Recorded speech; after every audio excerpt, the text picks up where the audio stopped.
Sejak pandemi COVID melanda, semua sektor perekonomian di Indonesia terganggu. Masyarakat kaget. Aturan pembatasan aktivitas mulai diberlakukan di semua kota di Indonesia. Sektor bisnis terganggu, termasuk lini sektor barbershop. Ingin tahu seperti apa dampak dari pandemi COVID terhadap sektor bisnis barbershop? Ikuti perbincangan mitologi bersama narasumber kami, The Cutting Scenes. Mas Dias, apa kabar Mas Dias? Baik, Mas Iwan gimana? Alhamdulillah sehat. Iya Mas, kita mau ngobrol-ngobrol sedikit tentang perkembangan barbershop di era pandemi ini, karena kan sebagian besar masyarakat ini dengan adanya era pandemi ini kan pasti agak ada sedikit khawatir untuk beraktivitas. Dan dampaknya pun sangat terasa dalam bisnis-bisnis yang sedang berjalan ini. Salah satunya adalah barbershop. The Cutting Scenes mungkin akan merasakan hal itu juga gitu kan.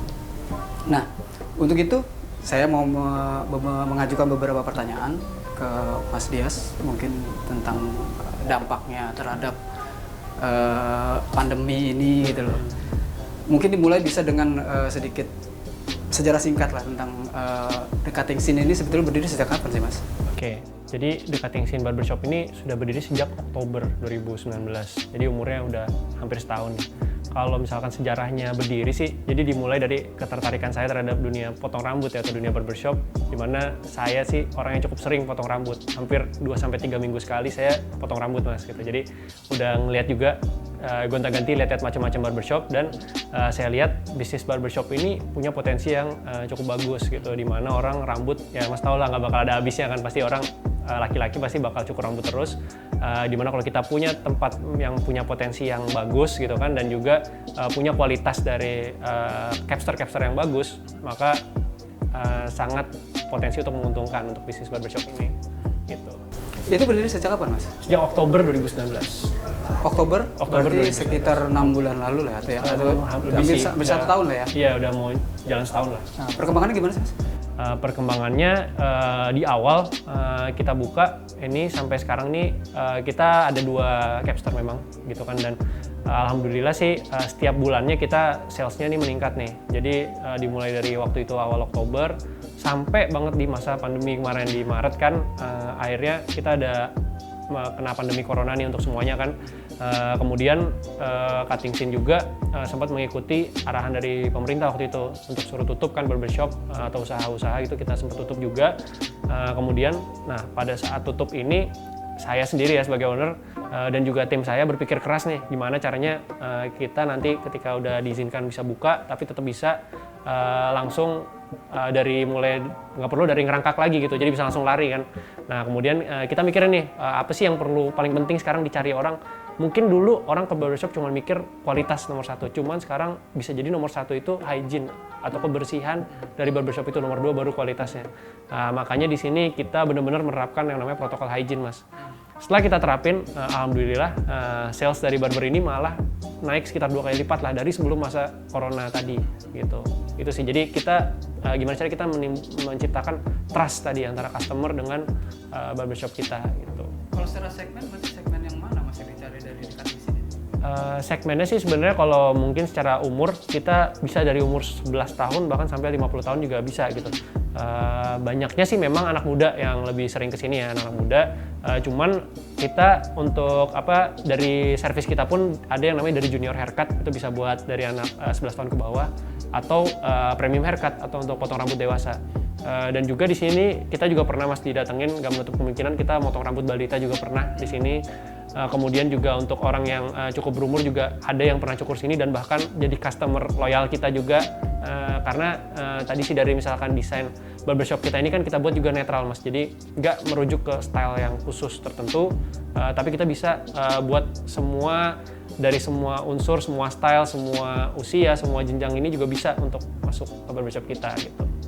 Oke, Maret ini COVID mulai melanda Indonesia gitu loh, dan bisnis mulai terasa gitu loh. Apa yang dirasakan oleh TCS? Oke. Jadi waktu itu yang dirasakan kita ya The Cutting Scene Barbershop atau TCS ini, yang pertama yang pasti kita harus tutup ya, waktu itu masa pandemi kan di Maret kita harus tutup. ya itu cukup berdampak lah ke kita karena sales kita nggak ada yang masuk kan untuk penjualan, dan juga waktu itu udah mau deket-deket lebaran kan, jadi ya saya juga memikirkan nasib dari tim saya juga kan di sini kan, di mana sebentar lagi mau lebaran, yang pasti kita juga harus ada tunjangan lebarannya kan. Makanya setelah itu ya itu dari saya sih berpikir keras nih gimana caranya, walaupun kita sales sempat kita tutup, tapi pas kita buka nih apa sih yang paling dicari orang sekarang dari barbershop itu kan. Nah itu tadi dari saya dan tim mikir, ternyata protokolnya harus kita tingkatin nih, protokol hygiene, dan harus konsisten kita jalanin.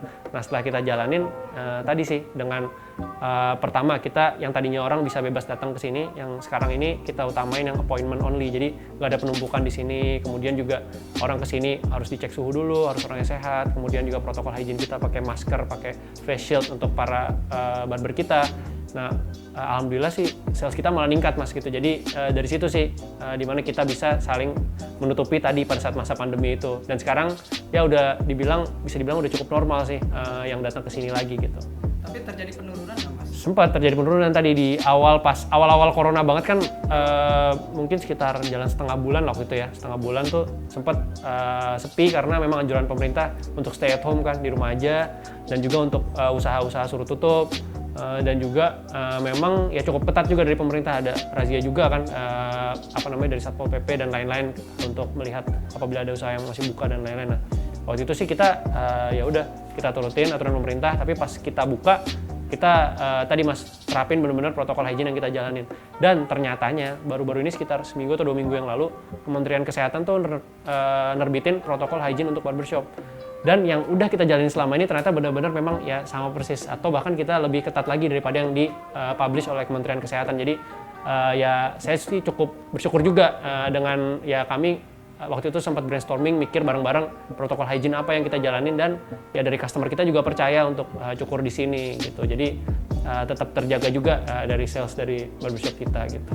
Tadi dibilang setelah terbuka ada peningkatan sekitar 20%. Sekitar 20-30% lah. 30%. Itu dari loyal customer atau customer baru, Mas? Banyak juga dari customer baru, Mas. Jadi karena kita gencar juga untuk di sosial media kita bilang tentang protokol hygiene kita publish di sana, kemudian juga apa aja prosedur-prosedur yang harus dilakukan pada saat masuk ke sini. Nah, dari situ sih saya ngeliat cukup efektif juga kita main di sosial medianya, di mana akhirnya customer banyak yang customer baru bahkan berani nyoba ke sini dan ya cukup puas dengan jasa atau service dari barbershop yang TCS berikan gitu. Artinya dengan ada peningkatan 20-30%, omset pun bisa dikatakan meningkat juga, Mas? Betul. Oke, Mas, sebetulnya kalau secara konsumen sendiri, sebetulnya ada nggak sih sebetulnya tawaran menarik gitu loh istilahnya dari konsumen agar mereka tetap jadi pelanggan tetap, kemudian juga bisa menarik teman-teman atau lingkungan sekitarnya untuk datang ke TCS ini, Mas?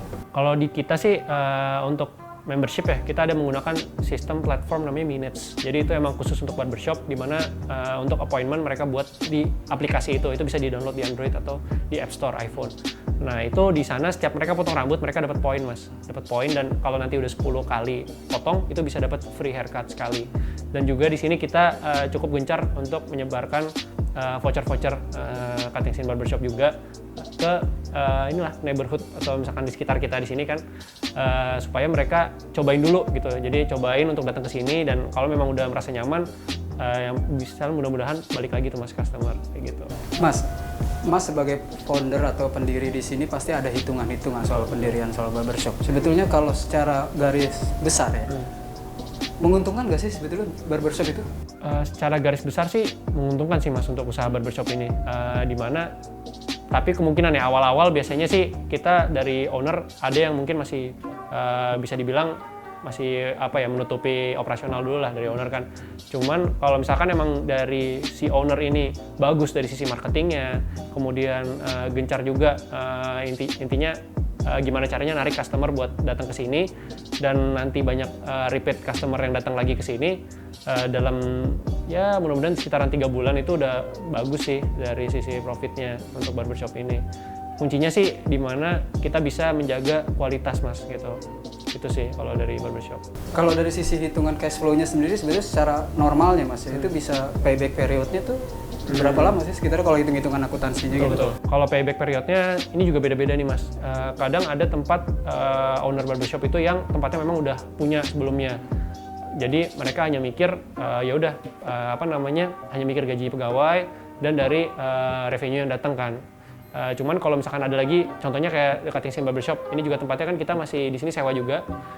Jadi kalau misalkan dari payback period itu bisa sekitar 1,5 sampai 2 tahun lah. 1,5 sampai 2 tahun. Iya. Dengan keadaan seperti ini apa bisa mundur lagi atau gimana? Iya, awalnya sih kita hitung 1,5, mungkin setelah kita hitung seperti ini bisa jadi 2 tahunan. Gitu. Tapi ada strategi khusus mas dari TCS ini sebetulnya di saat pandemi ini agar ya omsetnya tetap bisa stabil dan akhirnya BEP-nya itu bisa sesuai target yang di adjust tadi gitu. Ya, itu sih. Jadi memang new normal nih bukan berlaku buat masyarakat aja, tapi buat barbershop juga berlaku nih new normal. Makanya tadi untuk si protokol hygiene-nya ini kelihatannya memang ini ya di new standard juga di barbershop. Jadi walaupun masa pandemi ini udah lewat, ya kelihatannya memang itu yang sekarang harus kita tetap jaga gitu. Mulai dari protokol hygiene-nya itu yang harus kita jaga sehingga nanti customer yang datang itu percaya untuk potong rambut di Cutting Scene Barbershop seperti itu. Kalau ada strategi lain nggak mas? Sebetulnya ini kan mengharapkan ya istilahnya customer datang ke sini. Mungkin ada strategi lain, mungkin nanti akan bisa ada istilahnya order yang bisa datang ke rumah untuk cukur rambut seperti itu. Kalau untuk cukur ke rumah sih saat ini kemarin udah sempat discuss juga sih sama tim. Kelihatannya memang belum untuk cukur ke rumah karena di cukur ke rumah ini sebenarnya tantangannya cukup tinggi juga mas.